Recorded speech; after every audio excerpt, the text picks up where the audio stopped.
everybody. It's time once again for a 2021-2022 NHL season preview, and today we're going to be talking about a perennial playoff team that is looking to launch themselves into the Stanley Cup conversation. My team, the Boston Bruins, and they've had a pretty active offseason. There's going to be quite a bit to talk about and look at here as we get ready for the new season, and it could potentially be one of the last years of true contention for the Bruins, depending on how things go over the next year and a year or two. Bergeron's getting older, Marchand's getting older. We'll see what happens, but the window could be closing here with Boston a little bit, so this is a big year for them. Before we get into it, I just ask you, please subscribe and hit that thumbs up. It helps out an absolute ton. But let's get into it here. And before we look forward, we have to look back. And last season, the Bruins went 33-16-7 on the year. Good enough for 73 points and a third-place finish in the East Division. They obviously made the playoffs. They beat the Capitals in the first round, and then they lost to the Islanders in the second round. It was another second-round loss here for the Bruins. Their offense was pretty average. They scored 2.93 goals per game last year. Obviously, their top line produced very well, but they had a lot of secondary scoring issues last year. And all in all, they had a very average offense. However, they were very good defensively. They gave up just 2.39 goals against per game last season. They were one of the best defensive teams in the league. And overall just did a great job of keeping the puck out of their net. Special teams were very good. Power play was somewhat inconsistent, but averaged out at 21.9%, which is a very solid number.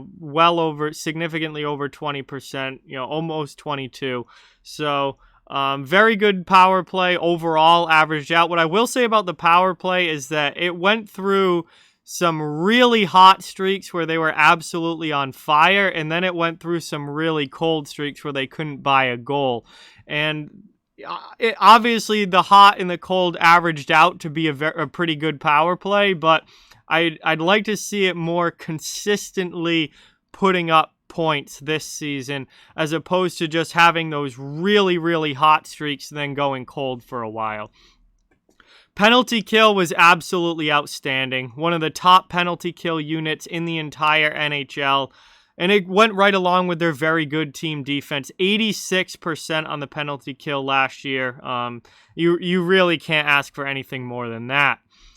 This offseason has been a pretty active one. Boston's made some pretty significant changes to the roster, both in additions and in subtractions. And you can see the subtractions list is much longer than the additions list. However, they did fill holes with the additions that they desperately needed to. So, and a lot of the subtractions were depth pieces, but biggest losses, definitely Tuukka Rask and David Krejci. Now, this doesn't mean Tuukka Rask isn't necessarily going to have the option of coming back later in the year. We know he's not going to play until at least January, probably February because of off-season surgery. So I guess a final decision on Rask isn't known yet. He's still a free agent. But if he doesn't come back, obviously your starting goaltender leaving is a pretty significant subtraction. And then David Krejci, your longtime second-line center, has gone back to the Czech Republic to play in his home country. And that is absolutely a loss for this lineup and an area that they're going to have to fill from within. And there's no doubt that's going to have a big impact on this team. So Krejci is definitely a big loss. They also lost defenseman Kevin Miller and Jeremy Lauzon. Those were two guys that played, when they were healthy, significant roles last season. And Miller was a veteran guy, brought a lot of toughness and strong defense to the table. Jeremy Lauzon was a younger defenseman. He's now in Seattle. So there's no doubt that those two losses off the back end are going to hurt. Forward Sean Kuraly is gone, but I believe that Boston's actually upgraded over Kuraly as a fourth-line center with one of the guys that they brought in. So I'm not too worried about. Jaro Halak left as well. He didn't have a great season last year. He was a backup goaltender. And with the emergence of Jeremy Swayman, I mean, that's no loss there. Forwards Nick Ritchie and Andre Kasha are gone. They both actually ended up going to Toronto. Ritchie actually had a solid season last year, had 15 goals. Kasha didn't play. He played like 2 games the entire season, was injured, so he's not really a loss. Jared Tenorti was a depth defenseman that's now with the New York Rangers. Goaltender Dan Vladar was traded to the Calgary Flames. Again, the emergence of Jeremy Swayman and also the bringing in of Linus Omar kind of pushed him out. And then depth defenseman Steven Kampfer is gone as well. So a lot of depth pieces gone there that weren't huge losses, but there's no doubt that Rask, Krejci, Miller, and Lausanne are definitely going to be felt by this team. Those are 4 guys that are going to be missed in the Boston lineup. On the addition side of things, I think the biggest addition was them getting a goaltender, Linus Omar coming in from Buffalo. I am a huge fan of Omar. I've been talking about him a lot this offseason and how I think he's going to have a huge year for the Bruins now that he's finally out of Buffalo. He put up great numbers on a terrible team in Buffalo. Now imagine the numbers that he can put up with a very good team in the Bruins in front of him. I have really high hopes for Omar in a Bruins uniform, and obviously they needed to bring in a goaltender with Rask, Halak, and Vladar all leaving. Forward Nick Foligno comes in to the Bruins, and I think that is a really nice addition. He's going to bring a ton of leadership. Former captain of the Columbus Blue Jackets, brings some toughness, some grit. Still has the ability to score some goals, especially in front of the net. And I think he's a big-time upgrade to the third line, as is Eric Howler coming in. Howler's come in from, he's been bouncing around a little bit. He's played in Florida. He's played in Carolina. He's played in Vegas. Obviously, he's known for his time in Minnesota. He played in Nashville last year. Howler's a guy that I really, again, think is an upgrade to this third line as their third-line center. And, I have to say that a lot of their focus with the forwards that they brought in was upgrading their bottom 6, and I definitely think that they've done that. Tomas Nosick is the other guy, and he, to me, is the upgrade over Sean Kuraly. Nosick had 18 points with Vegas last year. Kuraly had 9 with Boston. Nosick is a better fourth-line center. I don't know what Columbus sees in Kuraly to give him the contract that they did, but he had a horrible season last year. Nosick is absolutely an upgrade. The Bruins' bottom 6 got better this offseason, and they also brought in defenseman Derek Forbert, who obviously is going to come in and play on the left side of the defense. And with Miller and Lausanne both leaving, they needed to bring in a defenseman. I like Forbert a lot. I have his entire career. I think he's going to fit in really well on the bottom pair. He blocks a lot of shots. He kills penalties. He's big. He's a defensive-minded defenseman.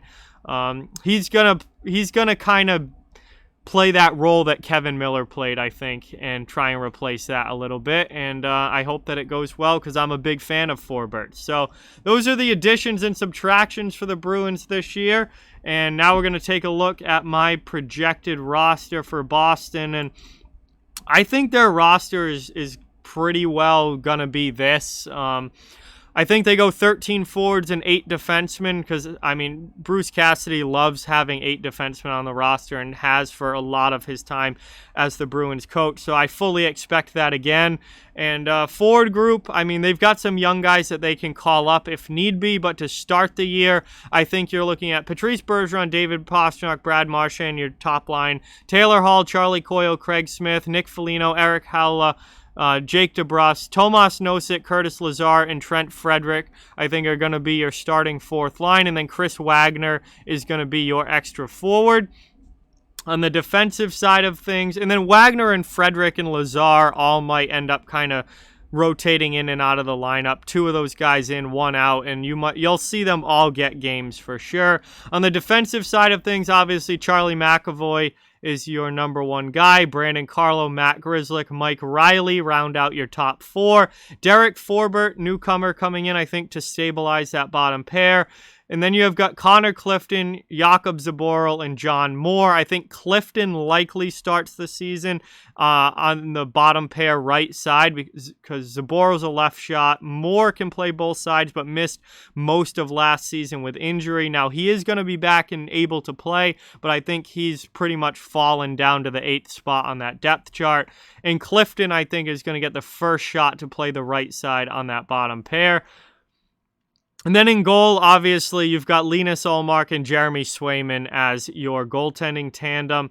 As far as depth goes, Boston's got guys that they can call up. Jat Studnicka, I wasn't overly impressed with the season that he had last year. That's why I don't think he's going to be on this team right away out of camp, but he'll definitely be a guy that will be first in line for a call-up, as will Oscar Steen. Oscar Steen, I think, is a guy that's going to work his way into the Bruins lineup if they have somebody go down.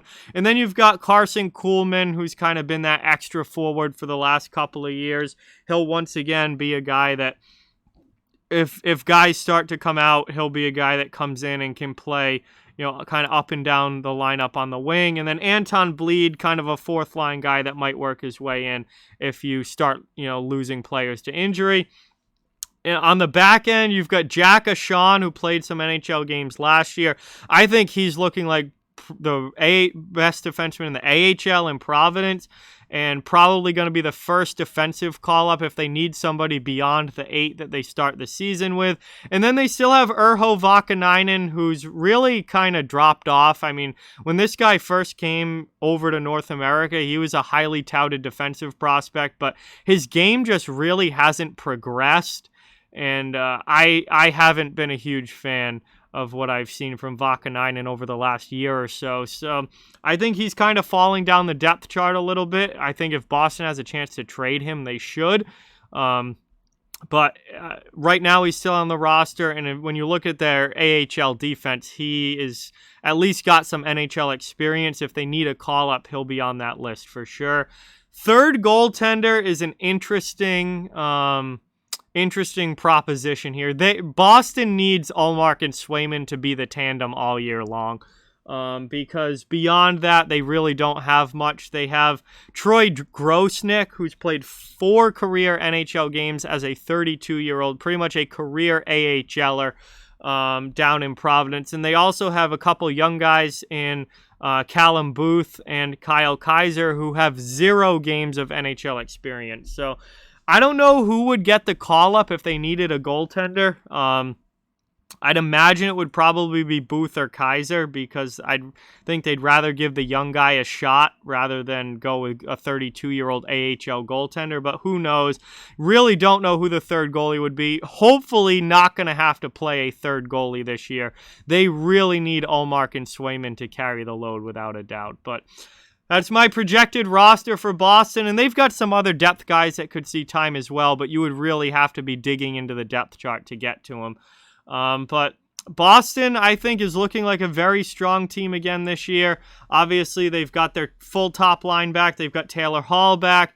McAvoy and Carlo anchoring the defense. Ullmark, again, I am huge on Linus Ullmark. I think he's going to be a phenomenal goaltender for the Bruins. Swayman, in limited action and a small sample size, showed that he has loads of potential as kind of that other goaltender there along with Ullmark. I really think Boston should easily be a playoff team this year. I think they should be fighting for the division lead in the Atlantic, and they've got to try and make a deep playoff run because, again, Bergeron's getting older. He's in the last year of his contract.